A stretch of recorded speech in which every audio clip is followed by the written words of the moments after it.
Have you heard about the Houston Safari Club Foundation? They're a nonprofit organization that provides annual scholarships to college students, hunting and fishing trips, and outdoor education programs for hundreds of students each year. And they fund conservation projects at home and abroad to protect habitat and wildlife. A community of hunters and people passionate about the outdoors. Monthly events, an annual convention, member benefits, and so much more. Whether you hunt quail in South Texas or big game around the world, this is the place for you. Become a member today. Go to WeHuntWeGive.org to learn more. WeHuntWeGive.org. Tradition, conservation, family, the outdoors. It matters to you. It matters to us. This is Hunting Matters. Presented by Houston Safari Club Foundation. Here's Joe Betar. Good morning. Welcome back to Hunting Matters on KPRC 950. I'm your host, Joe Betar. I am Ramon Robles. What is happening? What's up with you, Dr. Betar? Sweating? Yeah. It's hot outside. A little bit. I walked outside late afternoon yesterday. I got home from work, and the azaleas were screaming for water. Yeah. It's not good. So, you can complain about the heat. You can complain about the cold. It's all relative. But in Texas, it kind of just swings the heat all the time, 95% of the time. Yeah, I don't really mind the rain holding out. A few showers here and there, just as long as it doesn't ruin my opening day of dove season. I'm good. I'm old enough to remember it getting to 13 degrees in Texas one year. When was that? Like 2021? A few months ago. Yeah. Yeah. Remember that? I do remember that. I remember huddling and wearing 3 layers of clothes sitting in front of a fireplace because we had no heat for a few days. Because you don't have a Generac generator. I do not have a Generac generator. I have no generator in my house, but that's going to be fixed. You hardly have a house. We had the whole house repiped, though. Yeah. So that's good. That was maybe in 5 years I can afford the Generac generator after that undertaking. So, how are the kids? Kids are great. We start school next week. Good. My oldest starts kindergarten. Yep. So public schools. I got to learn the bus route. I got to talk to teachers. I'm a very introverted person, so having to talk to people really makes me nervous. Yeah, I know you don't like people in general. Correct. So, and now I got to talk to teachers who will influence my kids' direction in life. Well, it's okay. Going on with me, Joe. You'll just put on your radio persona and charm them, exactly. And the old Robles charm. That's right. Hey, who'd you vote for, Miss Collins? Yeah. That always wins them over. Every time. Hey, man, while we're talking about it, dove season's coming up. September the 1st, Houston Safari Club Foundation is going to be putting on an opening day dove hunt just outside of Houston here. So anybody who's looking to play hooky from work or school that day, it's Wednesday, September the 1st, starting at 2:30, and we'll run an afternoon dove hunt. You can go to WeHuntWeGive.org, learn all about that, and then, man, I'm excited about this one too in September, and you better be there. Okay. Gunworks, who is our title sponsor of our convention this year, is going to be out at American Shooting Centers. Let me get them straight there. And they are bringing all the cool new rifles and toys out there, and we're going to shoot 600 yards. You don't have to pre-qualify, which is typically the scenario out there at the range, but it's going to be controlled supervised shooting. We're going to shoot all of their long-range weapons, the new stuff right out of the box. Do they know Gunworks that? is going to be. They do know that. Gunworks is going to be there, and then when we wrap that up and we cut the wristbands off, Garrison Brothers Bourbon is showing up, and we're going to have Garrison Brothers, the fine folks from Garrison Brothers, who are based right here and out of High, Texas. And the crew from Lucha Cigars. So we're going to have cigars and bourbon after we're done. So that's going to be... That's living life. That's going to be sweet.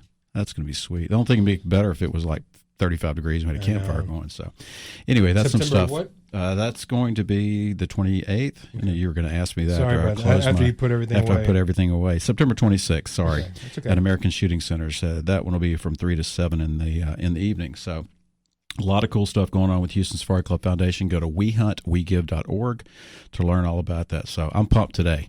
Okay. Because we're going to talk about some stuff. There's a lot of misperceptions about some new things coming down the pipeline, and I have some questions myself. So joining us today, give him a brief intro here, is Kirk Evans. Kirk is the president of U.S. Lawshield, and Emily Taylor, who is an independent program attorney for U.S. Lawshield. So welcome, guys. Thanks for coming in. Thanks for having us. Appreciate it. Thanks very much. So I guess what we'll do is we'll start. Ramon and I always like to know a little bit about our guests, so we know whether we let them continue on the show or not. Correct. So Ramon's got high taste. He's got the hammer over there. Yep. That's right. I'm looking at the T-shirt you're wearing today, and it just says high taste. So, Kirk, what's your story? What do you do at U.S. Lawshield, and tell us a little bit about how you got there. All right. Well, I grew up in Houston. A lawyer, went to A&M undergrad, U of H law school. Right. Practiced commercial litigation almost my whole life. And then about 10 years ago, a lawyer that I had worked with downtown called me up out of nowhere and said, hey, I'm going to start this program where we defend, back then they were called CHLs, now they're LTCs. We're going to defend CHL holders. And I was like, okay. And he said, for $10.95 a month. And I was like, oh, that sounds very strange. And he said, well, come on, join me. And I said, no, I don't think so. I think I'm not going to do that. Not unless he's got about 20,000 people in the pipeline. Yeah. And then about a year later, he called me up and he said, hey, we got 1,000 members. And come on, join me. And I was like, I don't think so. Then about a year after that, he called me and he said, well, we got 14,000 members. Wow. And I said, okay, I'll take a crack at that. So started doing work over there. Back then, it was all hands on deck. So, what do you do at U.S. Lawshield? Back then, it was literally everything from working the emergency hotline to dealing with the cases to working with the lawyers to working on marketing, advertising. Whereas today, we've sort of grown from those early stages to around 700,000 members today. Now, my personal job is more of a global experience, voice of the company, approve, analyze certain strategies and marketing and things like that, deal with the lawyers on more of a higher level. Right. Man, that sounds like a cool job. Yeah. What are we doing? What are we doing every day for the better good? I don't know.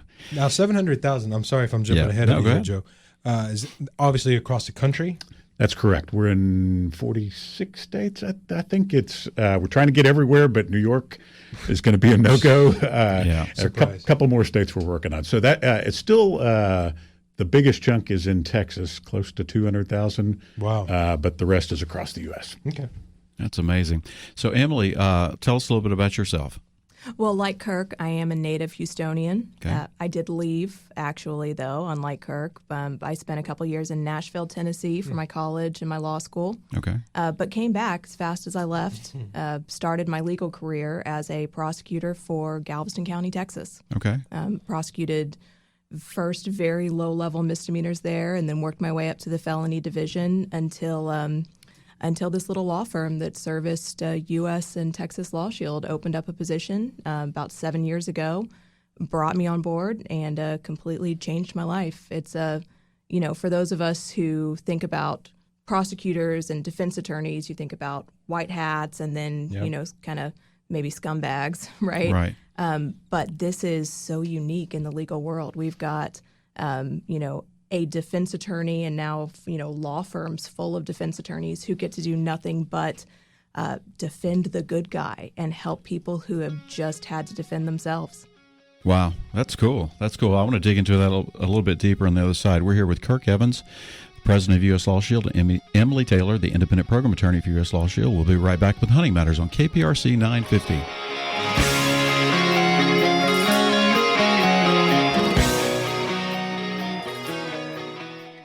Warning, this product contains nicotine. Nicotine is an addictive chemical. Folks, you know what's good when you're sitting around a campfire after a day in the field? A really nice cigar. Our friends at Lucho Cigars, based right here in Houston, Texas, offer hand-rolled cigars using Cuban seed tobacco cultivated in the Esteli region of Nicaragua. Once they're rolled, then they age them for 8 months. The aging process amplifies the aroma and distinct taste of a Lucho cigar. And if you join the Lucho Cigar Club right now, you can receive 3 premium Lucho cigars for only $29.95. There are 3 different membership levels to choose from.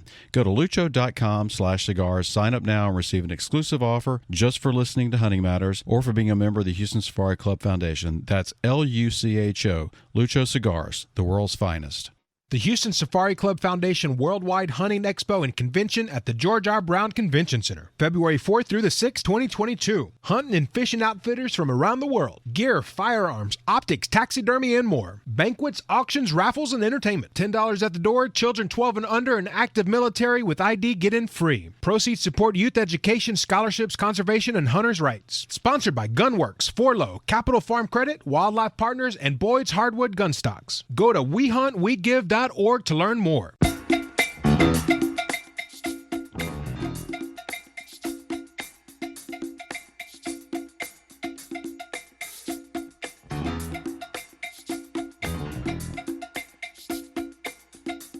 Welcome back to Hunting Matters on KPRC 950. Are we playing musical trivia today? Yeah, you got this. Go ahead. No, you got the first verse. I thought it was. No, I'm not rapping along with this. I think Emily said she was going to be the rapper. Yeah. Or Kirk. One of y'all. Somebody Kirk was said the one something. that's- Somebody was volunteering for it. He was like- Actually, you know what? If you play that track side by side with the opening from the People's Court, it's very similar. Is that true? Yeah. Oh, yeah. It Okay, I is. can hear that. It's Okay. very similar. Very similar. All right, folks. Today on Hunting Matters, we are joined by Kirk Evans, the president of U.S. Lawshield, and Emily Taylor, the independent program attorney for U.S. Lawshield. So, guys, welcome once again. Thank you so much for joining us. Thank you. You bet. Thanks. And just to clarify, during the break, Kirk said he liked 90s gangster rap, and I was trying to find something that was there you go. close to 90s gangster rap. That one predated it, didn't it? Yeah, a little bit. I overshot. So, Kirk, what is U.S. Lawshield? So we are a legal defense for self-defense program. That's Okay. what we call ourselves. So it started out as primarily a firearms program where if you owned a gun, had a license to carry or not, if you use that weapon, meaning either pull the trigger, display it, tell someone you've got it, and you have any type of colorable claim of self-defense, then we will provide an independent program attorney to you, start to finish, whether it's just an investigation, a few calls with the police, all the way through a trial, multiple trials, retrials, and appeals. So, how many members do you guys have? We have currently just over 700,000 members nationwide. All over the U.S. That's correct. I want to dig a little bit deeper into kind of one of the services you provide. So, Emily, I'm guessing from what Kirk has told us is that you're one of the people who has to keep them in line. That is absolutely correct. Yeah. Story of my life. Yeah. Because we always want somebody in the room smarter than us. Yes. Well, to it's say hard. the do's and don'ts and that sort of thing. So, kind of tell us a little bit about your role with U.S. Lawshield. Absolutely. So I'm one of their independent program attorneys. So my role is essentially first of all, eat, sleep, breathe gun law in the state of Texas so that everything that's happening, every law change, every nuance, every jury instruction that happens in a one-off case in El Paso, Texas, I know what's happening so that I can best defend people who have to use self-defense in the state of Texas. Okay. It is answering the emergency hotline. It's advising people who just call in with legal questions. It's, Lord forbid, actually taking those cases on when you've had to shoot someone, you've been charged. But ideally, we do so much legal research. We keep up with the law to such a degree. We'd like to keep people educated on the front end of things so that they don't act inappropriately in self-defense. And by inappropriately, I don't mean are cold-blooded murderers. I mean, act too soon, act too late, maybe overreact, get a little too scared, just not be entirely sure of what their rights are, and then end up in the justice system because of it. So, do you actively argue cases when the situation calls for it? Oh, absolutely. I have everything on my docket right now from 4 murder cases all the way down to little ticky-tacky misdemeanor cases. Anything self-defense, it's mine. So I'm guessing, in this day and age, and insert opinion here, Yeah. but, it seems to be every little incident, every big incident, of course, is pushed to the forefront of the press. Obviously, there's an agenda going on in this country. It has been, for years, but I'm guessing you don't get much sleep, especially now. That's absolutely right. Everything is political when it comes to guns now, particularly, of course, we're in Houston, Harris County. Harris County is so anti-gun as a political entity at this point that things are really tough. I can tell you I had a court date this morning, a client who is accused of having flashed her gun essentially in self-defense. There is a neutral witness who said she never did it. I was just at the gas station looking, never saw this happen. She did not touch a gun. Someone else touched that gun. I had a prosecutor tell me that our plea negotiation offer today was 4 years in prison. Oof. Wow. And that is not a result of the facts of the case or what justice is or should be in this state. That is a result of anti-gun administrations, people who want to keep their electorate, who are just plowing forward. If there's a gun involved, we're going to try to send you to prison and we're going to make you go to trial and get a jury to keep you out. Do you see, I was reading an article, of course I was aware of this fact, but I didn't know where we ranked. The state of Texas, obviously the face of the state of Texas is changing. I can remember several years ago, many years ago, when I was pitching to have a constitutional amendment passed in the state of Texas, an official declaration, if you will, to protect the right to hunt and fish in the state of Texas. And I still remember people of agencies, legislators looking at me and saying, this is Texas. We don't need a constitutional right to protect our right to hunt and fish. And this question is for either of you, but how do you see the face and the population and the huge shift in people that are moving to Texas? I think we're still in the top 3 of states that people are relocating to Texas. How do you see that in the future for us in relation to gun rights and those opinions? Like you said, Houston's very, anti-gun for the most part. Absolutely, and I'll address this quickly, and I can pass it over to Kirk, but we spent the entire legislative session this year, 2021, in Austin fighting for gun rights, talking to gun lobbyists, talking to state reps, state senators, and it was very clear that not only is there a ton of money being pumped into the state of Texas from outside sources in order to legislate away our gun rights, we also do have a changing face. In fact, lots of the gun lobbyists up in Austin this session said, but for COVID, typically anti-gunners being less willing to knock on doors, campaign, and then, of course, losing their elections this past session, that we may have seen real flips in the Texas House. It is still possible next session, which is concerning for anyone who wants to preserve gun rights, preserve the right to hunt and fish. Of course, we do have constitutional protection on that now. Sure. Now I know who to thank for that. Right. But it is absolutely concerning. Yeah. Kirk, what's your take on that? So the state legislature, we're still, as Emily explained, we're still sort of okay.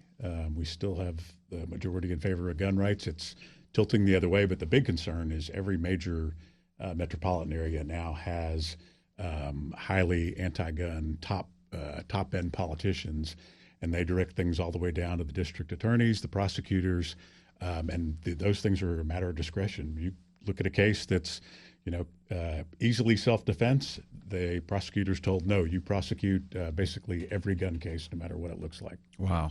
Forgive my ignorance, but those cases, if they go to a jury, the royal, we have faith in the jurors to realize that they're in Texas, right? I mean, do we still have faith in that? I mean, do these things go to jury trials? Oh, no, absolutely. And so many of them get resolved at the grand jury. Yeah, right. So the tough part is most of the major cities have a policy that if a shot is fired, it goes to the grand jury, no matter how clear self-defense. So some of those actually do resolve favorably with the grand jury. Emily can address that more, but then yes, many of them go on to trial. And again, you still have, faith in the system, and those tend to work out if you're on the right side. Well, I think of Joe Horn, the most popular one. Popular, if that's the right word to use, that I remember. There was audio of him and just that whole dramatic thing. And I think how great it was that the grand jury heard that and went, yeah, no, it's fine. To paraphrase. Yeah. You both make a valid point. I think for our listeners, the people who listen to this show obviously have an affinity for Second Amendment rights and for hunting and fishing in the outdoors. And, we see it on the hunting side and the conservation side. We see it every day where there are people who are running state agencies, and of course people from political backgrounds that are in positions that are against hunting and fishing. I mean, we've got people that are running our state fish and wildlife agencies that are anti-hunting. Fishing is not as hot of a topic, but the hunting stuff, I mean, people, you got people, some states in Arizona, California, other things, and these people have never stepped into the woods before. So I think the points that you make of making people aware of what the environment is at the legislative level, at the judicial level, and at the agency level is more important now than ever. And we're going to talk about what are some of the things that U.S. Lawshield does to help inform and educate the community on those things. So we'll be right back. We're going to take a quick break. We're joined today by Kirk Evans, the president of U.S. Lawshield, and Emily Taylor, the independent program attorney from U.S. Lawshield. We'll be right back with Hunting Matters on KPRC 950.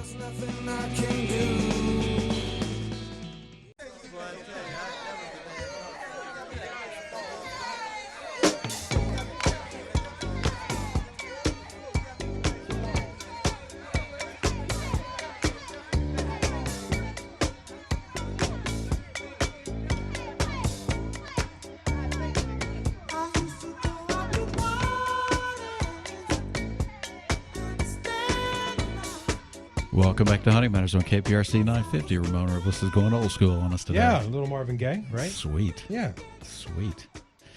We're joined today by Kirk Evans, the president of U.S. Lawshield, and Emily Taylor, the independent program attorney for U.S. Lawshield. Emily, that's a mouthful there. The independent program attorney. It is. I don't do anything simply. I like to make everything just a little bit fancy, a little bit complicated. I'm going to change it to IPA because I can remember that. I can remember that because we were at Buffalo Brewing last night. That's funny. Did you have to fight for that independence, or did that just... What's that? What's so funny? You are. I'm an idiot. Go ahead. Folks, we've been talking about U.S. Lawshield, and let's talk. Kirk, you guys, I've looked at your website. I've read some of the information you guys provide. Other than defending cases in court, when you guys get pushed to that level and have to become involved at that level, what does U.S. Lawshield provide for the general consumer, the Second Amendment advocate? What if I go to the website and I sign up? What do I get? Well, in addition to the defense, you get a ton of education. So education is huge for us. It does not do us any good whatsoever to have an uneducated gun owner do something stupid and get in trouble and end up on the news. Makes him look bad, makes everybody look bad. So education is a key. So with that, we've produced a book in most of our states called Armed and Educated. In Texas, it's 350 pages long, and it basically is every single gun law known to man in Texas. So a quick read. A quick read, huh? A quick read, yes, absolutely. I wish you could get it on audio, but we don't have it audio yet. And then we have smaller publications. I've got one in front of me here. It's our Constitutional Carry Guide. Whenever there are hot topics, big issues that are popping up in the state, we'll produce a separate publication on that just for a quick read. And then the big item are seminars and workshops. So before COVID, there was a year where we did about 4,000 seminars during the year, and those can be attended by as few as 5 people all the way up to 300 or 400. There's one, I think there was 800 people, and you show up and you get to hear a lawyer or two, maybe a police officer, maybe a doctor, talk about all things firearms, and those are open to members and non-members alike. Wow, that's cool. And folks, if you're listening, you can go to uslawshield.com and learn everything you need to know about U.S. Lawshield. I'm sure you guys answer questions via the website and customer service calls and that sort of thing. So, definitely so. At members, your major benefit is you can call the lawyer with non-emergency legal questions, anything self-defense, gun-related, basically at any time during normal business hours. And then we have, of course, an emergency hotline where if you've just used your gun, you can call 24/7, 365, and that's answered by a lawyer. That's it's cool and comforting to know that you guys provide that service. And I could still remember the first time I took my concealed carry course, the very, very first time years ago I took it. I love the instructor. I mean, this guy is former military, had a lot of experience, former policeman, and he stood up in front of the class, and the first thing he said is, some people liked it, some people didn't. He said, if you're not prepared to use this weapon, held up a pistol in his hand, or whatever weapon you have, to defend your life in the instances you have to, then you probably shouldn't be in this course.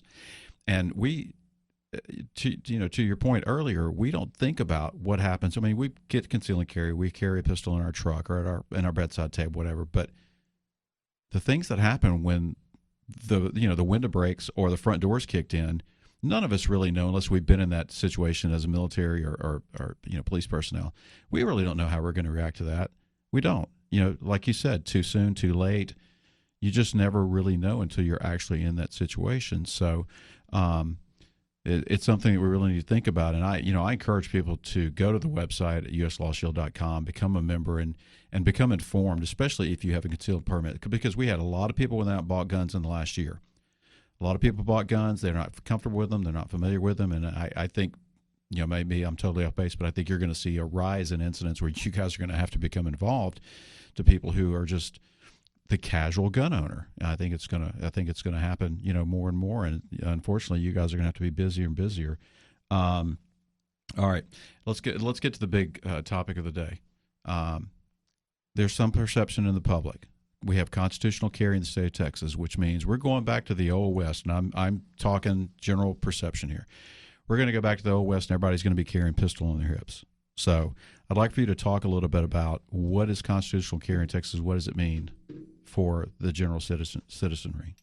Absolutely. Well, constitutional carry goes into effect September 1st of this year. And I'd like to assure everyone who's listening that as of September 1st, 2021, murder is still illegal. So, good point. Hopefully we will not see blood in the streets. That's the argument every time the gun laws are expanded in the state of Texas. When we got concealed carry permits in the 90s, when open carry and campus carry passed in 2015, you see an entire portion of the state say, this is the worst thing that's ever happened to us. It's going to be a societal nightmare. They're saying that now about constitutional carry. I sure hope that's not going to be the case, and I very much believe that it will not be. And the basics are pretty simple here. So we've got, if you are not just a resident of Texas, but just a legal resident of the United States or one of its territories, if you hold a green card, if you are here legally and you have gun rights, which generally means citizen or green card, and you are 21 years of age or older, and you can legally purchase a gun under federal law and legally possess a gun in public under Texas law. And there are 3 categories of people who cannot do that. But generally speaking, you satisfy all of those requirements. You get to just strap that gun on, concealed, openly in any holster. We've changed the holster law this year as well. No longer do we need to worry about belt holster, shoulder holster. So that's our general requirement. You satisfy the who can carry, then you just have the how, which is concealed or openly in a holster. And then you have to worry about the where. And the where of carry for constitutional carry is actually quite complicated.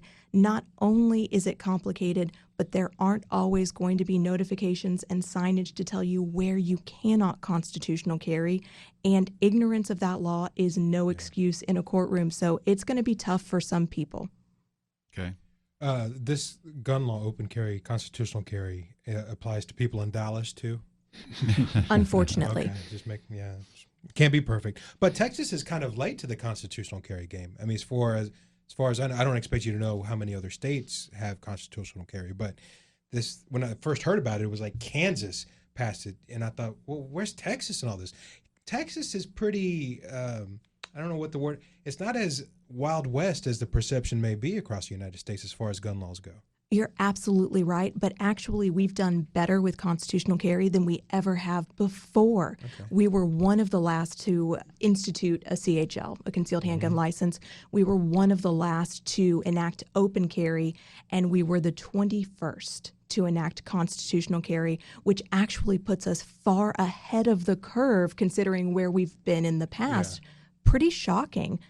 Now, I will say on the spectrum of constitutional carry, we have very, very lenient states such as Idaho, where there are very few restrictions. You can start constitutional carry at 18 years old.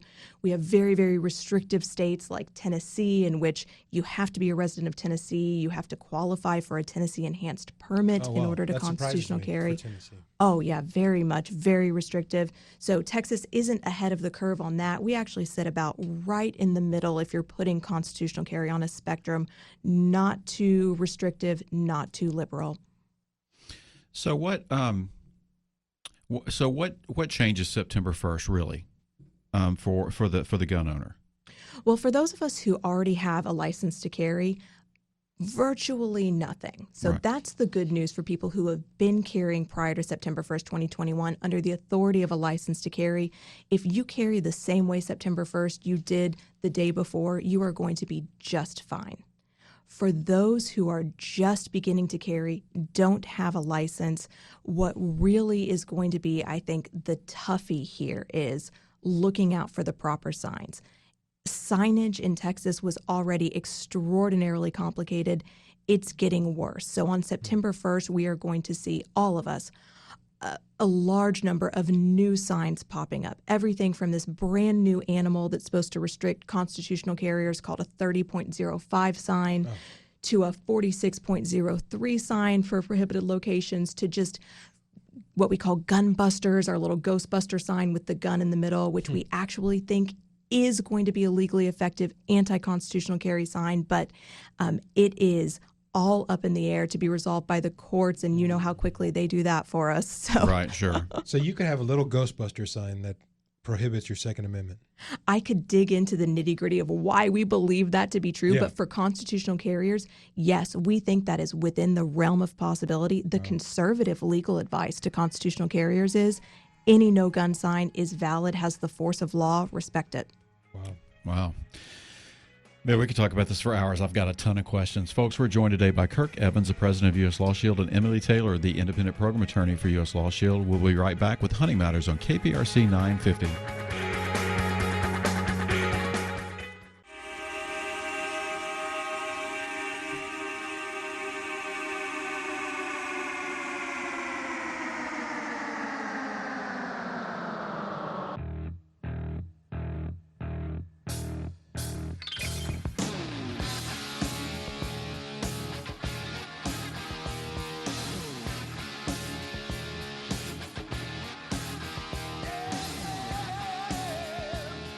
Welcome back to Hunting Matters on KPRC 950. I'm your host, Joe Pitar. I'm Ramon Robles. And we're joined today by Kirk Evans, the president of U.S. Lawshield, and Emily Taylor, the independent program attorney for U.S. Lawshield. So we were talking during the break, and you had mentioned something that caught my attention. Somebody who has a DWI cannot get a license to carry as of right now. But come September 1st, and correct me if I'm wrong, because you're the expert. You're independent. But come September 1st, they can constitutionally carry. Yeah, that's correct. So there is a cooling off period for getting your license to carry for any misdemeanor conviction or deferred adjudication, and also certain felony deferred adjudications. But it's very, very broad. So that person who's got a DWI from last year, they can't get their license to carry until 5 years have elapsed from that DWI. Now, constitutional carry, we've got a little bit of a cooling off period, but for far fewer crimes. Those crimes, there are only 5, and it's something for people to watch out for if they do not have a license to carry right now. They're thinking about starting to constitutional carry next month. If they have been convicted of Class A assault, of something called deadly conduct, terroristic threat, or 2 types of disorderly conduct, one called disorderly conduct discharge a firearm, the other called disorderly conduct display a firearm. Those will stop you from engaging in constitutional carry for a period of 5 years, but it is such a small list compared to what will stop you from getting your license to carry. Constitutional carry really does open up the world of carry to lots of people who don't currently qualify for a license. And Kirk, you, we again off air, we were talking a little bit, but why should people still go out and actively get a license? What's, Sure. There are a number of humongous benefits. The biggest one is reciprocity. So right now, if you wanted to go over to Louisiana and carry your gun, you have to have a permit from either Texas or Louisiana or another reciprocity state. Constitutional carry comes around. If you go over to Louisiana with no permit, you cannot conceal carry. Same thing with New Mexico. You cannot conceal carry over there without a permit or a Texas permit. And even Oklahoma, which has constitutional carry, has areas where you still have to have a permit. So it'd be a huge benefit to have the permit just for reciprocity. There's a number of other benefits I can go through if you like. Yeah, there was a few. Sure. So what Emily was talking about earlier with the signs, the license holder has a specific sign that I think a lot of us have gotten accustomed to, the 30-06, 30-7 sign. The constitutional carry holders have vague sign requirements we were talking about earlier, the gun buster signs, gun with a cross through it, just a no gun sign. There are businesses who are going to be able to throw up basically any vague, ambiguous Mickey Mouse sign to keep out constitutional carriers, but not the LTC holder. Another huge one for hunters is the expediting gun purchases. So if you have an LTC in Texas, you skip all of the traditional background checks that you would otherwise have to go through, whereas constitutional carry holders are going to have to go through that, and they can have to delayed or denied or all of that, whereas the license holder can get their gun expedited. So just for our listeners here, I want to make sure that everybody's clear. So I have a concealed and carry permit. Is there a different license to carry or constitutional carry license that's out there that we need to be pursuing, or? Oh, no, and if I've said that, I'm mistaken. So No, not you. I just want to make sure that the audience is clear. No, so there is no license. There will be no license. And the tough part, though, is you have to meet all those legal requirements. Right. You have to check all the boxes, which are very complex, and then you can go out without the license. What was good about the LTC class is you actually have to sit through and listen and learn. Do I qualify for all these things? Right. Do I check all these boxes? And then, boom, I get a license. I'm not a lawyer, but I would suggest people just carry around the Constitution, and when it comes time, they just pull it out and point to the Second Amendment. Here's my license. That works very well. Okay. Yeah. But you make a valid point. I mean, the educational component behind it, especially for new gun owners, people who've never owned a gun before. It's a relatively short course. It's relatively easily. Yeah, you got to have your photo taken. Yeah, you got to pass background checks and all that sort of thing. But the one thing I always encourage my friends who are new gun owners is go take the course. Go take a beginner's course. Go take a beginner's course on how to break down and put together a firearm, and then go take a shooting course. And if you still love it, you can do advanced shooting. You can do breaching techniques. You can do close encounter type training as well. The cool thing is it can grow into a fairly pricey hobby. Yeah. But the cool thing is you can never stop learning.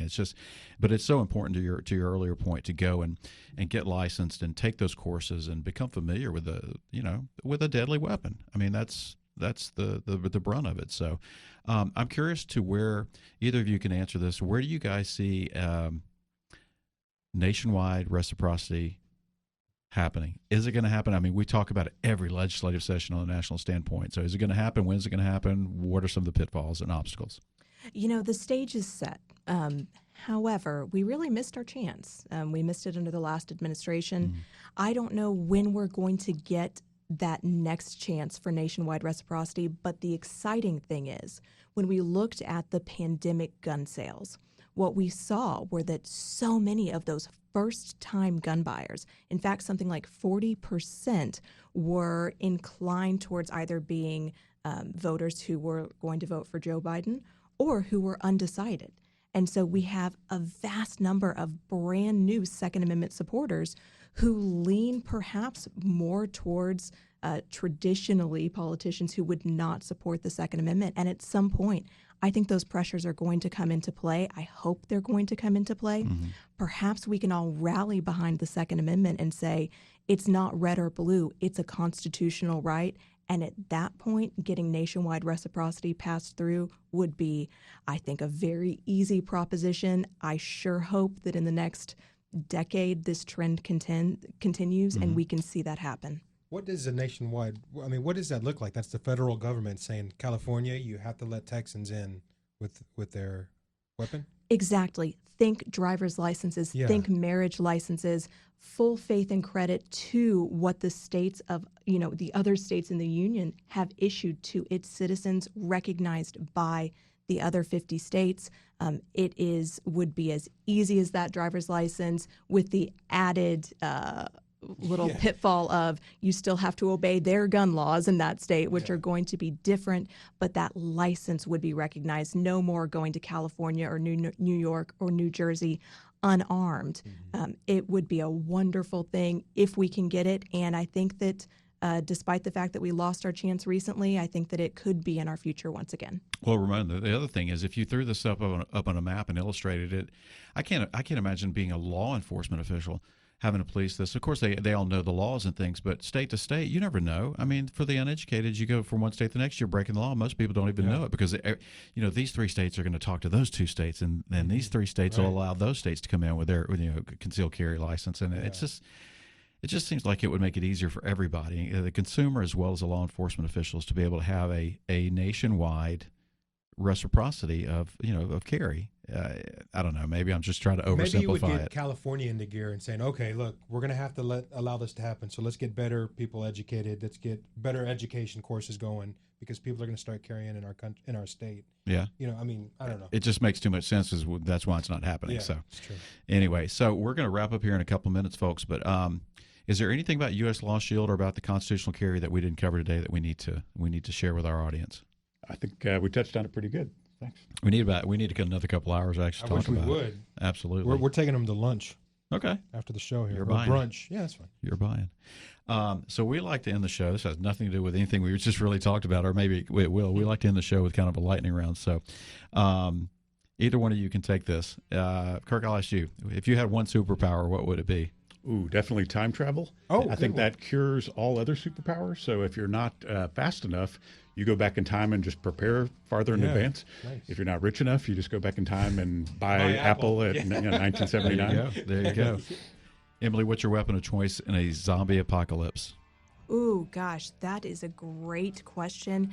Can I have one of the cars with like the grate on the front that you just mow them down with? Yes. Because that seems most efficient. Yes, it's good till you run out of fuel. Well, guys, thanks so much for joining us, folks. You can learn about U.S. Lawshield at uslawshield.com. Thanks once again to our guest, Kirk Evans, the president of U.S. Lawshield, and Emily Taylor, the independent program attorney for U.S. Lawshield. We'll see you next week on Hunting Matters on KPRC 950.